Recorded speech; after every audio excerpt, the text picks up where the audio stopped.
प्रश्नावली 1.1 से क्रमविनीता, क्रम विनिमेयता, वितरण का नियम, गुणात्मक प्रतिलोम और कुछ गणित के बीजीय व्यंजक को हल करने के कुछ सामान्य से नियम। तो सबसे पहले देखते हैं हम क्रम विनिमेयता। क्रम से मतलब क्या होता है? क्रम, सीरियल या आगे पीछे। मान लीजिए 3 गुणित 4 है, इसको हम 4 गुणित 3 भी लिख सकते हैं, क्योंकि 3 चौके 12 या 3 चौके 12 या 4 तिया 12। आंसर कितना आएगा? 12। x धन 7 को हम 7 धन x भी लिख सकते हैं। 3/5 धन 1/7 को हम कैसे लिख सकते हैं? 1/7 धन 3/5। कहने का मतलब कि इसको पीछे कर दो, पीछे से आगे कर दो, आगे से पीछे कर दो, उत्तर में अंतर नहीं आएगा। क्रम बदल सकते, क्रम विनिमेयता में ये कहलाता है। अगला है वितरण का नियम। वितरण के नियम में हम देखते हैं a धन b,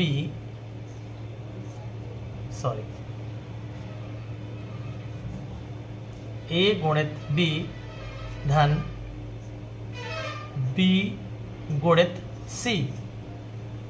अब इसमें देखिए हमारा एक पद कहलाएगा ये और एक पद कहलाएगा ये। तो b इसमें देखना हमको दोनों में कॉमन कौन है, तो b इसमें भी कॉमन है और इसमें भी कॉमन है। तो हम बिन दोनों से b को क्या करेंगे? बाहर निकालेंगे। b निकल गया, बचा यहाँ a धन, क्या बचा इसमें? धन लगाए c। तो ये क्या होगा? वितरण का नियम। अब हम इसी में क्या कर सकते हैं? x धन 7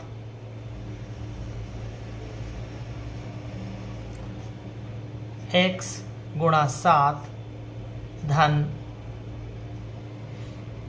x गुणा 3। अब इस दोनों में देखेंगे हमारा कॉमन क्या है? x। तो हमने क्या किया? x को निकाला बाहर। यहाँ क्या होगा? 7 धन 3, क्या हो गया? x, यहाँ आ गया 10, इसका मतलब हो गया 10x। और हम अगर इसको भी सॉल्व करते हैं तो ये हो जाएगा 7x धन 3x। आगे जाके देखेगा तो ये भी क्या हो जाएगा? 10x। मतलब यह कहलाता है वितरण का नियम। फिर आता है गुणात्मक प्रतिलोम। गुणात्मक प्रतिलोम, प्रतिलोम मतलब होता है उल्टा। जैसे मान लीजिए 1/3 है और हमको उसका गुणात्मक प्रतिलोम निकालना है, तो हमको इससे किस राशि का गुणा करें, किस वस्तु या किस अंक का गुणा करें कि हमारा उत्तर 1 आए? इसमें किस चीज का गुणा करें कि उसका उत्तर हमारा 1 आए? तो देखना आप गुणात्मक प्रतिलोम में इस 3 को हमने ऐसा किया 3/1। तो ये 3 से 3 एकम 3, 3 एकम 3, 1 एकम 1, आंसर आ गया 1। यदि हम इसमें देखते हैं 5/7, अब हमको देखना इसका गुणात्मक प्रतिलोम निकालना, उत्तर क्या आना चाहिए? 1। तो हमको 7 को क्या करना पड़ेगा? ऊपर, और 5 को नीचे। तो 7 एकम 7, 5 एकम 5, आंसर क्या आ गया? 1। अगर हम इसमें देखें 1/3 माइनस, हमको धनात्मक 1 लाना है, तो हमको क्या करना पड़ेगा? 3 को ऊपर करेंगे बटे 1, लेकिन हमको ये ऋणात्मक करना पड़ेगा, क्योंकि इस ऋण से ये ऋण कटेगा तो हो जाएगा धन, और 3 एकम 3, 3 एकम 3, 1 एकम 1 आ गया। यह हो गया गुणात्मक प्रतिलोम। जब हम करेंगे तो बहुत सारे छोटे छोटे पॉइंट आते हैं जो हमको गणित में कहीं ना कहीं रुकने पे मजबूर करते हैं। जैसे एक छोटा सा नियम है, सामान्य नियम में एक चर है x धन 7 बराबर 3। तो अब हमको क्या करना पड़ेगा, ये होता है अचर, ये होता है चर, x क्या होता है चर, और ये कहलाएगा अचर।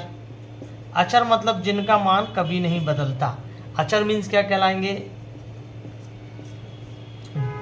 कोई भी संख्या आप 3 को कभी नहीं बदल सकते, 7 को कभी नहीं बदल सकते, 20, 15, 10, 1/12, 1/8, कुछ भी ऐसी परिमेय संख्या, माइनस संख्या, -3, 100, -12, कोई भी संख्या को हम क्या कहेंगे, अचर, क्योंकि इनका मान कभी भी नहीं बदलता है। संख्या हमेशा अचर होती है। अब चर कौन है, ज़्यादातर बीजी व्यंजक हल करेंगे तो हमको x, y, z, p, q, t इस टाइप के कुछ अल्फ़ाबेट उपयोग होते हैं। इनका मान हर सवाल पे बदलता रहता है, स्थिर नहीं रहता, तो इनको क्या कहेंगे, चर कहेंगे। तो जब भी हम सवाल सॉल्व करेंगे तो चर को left hand side and right hand side, इसको कहते हैं बायां, इसको कहते हैं बायां पक्ष, और इसको कहते हैं दायां पक्ष। इसको लेफ्ट हैंड साइड भी शॉर्टकट बोलते हैं, इसको राइट हैंड साइड भी शॉर्टकट बोलते हैं। तो हम कोशिश ये करेंगे कि हमको हमेशा जो चर, जो क्या है, चर है, चर को हमेशा लेफ्ट साइड, तो हम इस x + 7 = 3 लिखा है, तो हम इसको यहीं रखेंगे, इसको भेजेंगे इस साइड। तो जब हम 7 को इस साइड भेजते हैं तो सामान्य नियम है 7 धनात्मक है, लेकिन जैसे इधर जाएगा तो यह ऋणात्मक हो जाएगा। x बराबर 7 कहाँ चला गया, इसके पीछे। अब यहाँ पे क्या चिन्ह आएगा, ये धन है, तो जैसे ही बराबर को इस पार जाएगा तो ये ऋण हो जाएगा, और यदि घूम के वापस आएगा तो फिर धन हो जाएगा। एक और एग्जाम्पल करते हैं, x - 1/4 = 3 एग्जाम्पल। अब x है, x यहाँ पे x रहेगा चर, हम इसको कहाँ भेजेंगे, पीछे, तो ये जब जाएगा तो x बराबर 3, ये माइनस है तो चिन्ह बदल जाएगा, ये हो जाएगा +1/4। ठीक,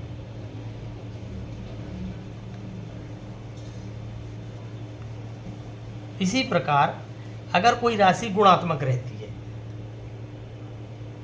जैसे 4x =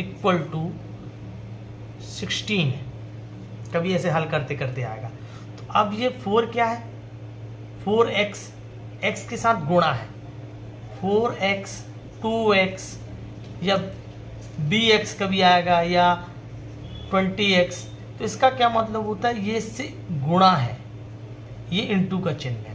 तो हम 4 × x नहीं लिखेंगे, या b × x नहीं लिखेंगे, या 20 × x नहीं लिखेंगे, हम इसको क्या शॉर्ट फॉर्म में लिखेंगे, इसको इंटू पढ़ते हैं, लेकिन हम सीधे क्या लिखेंगे, 4x, मतलब ये इसके क्या है, गुणा में है।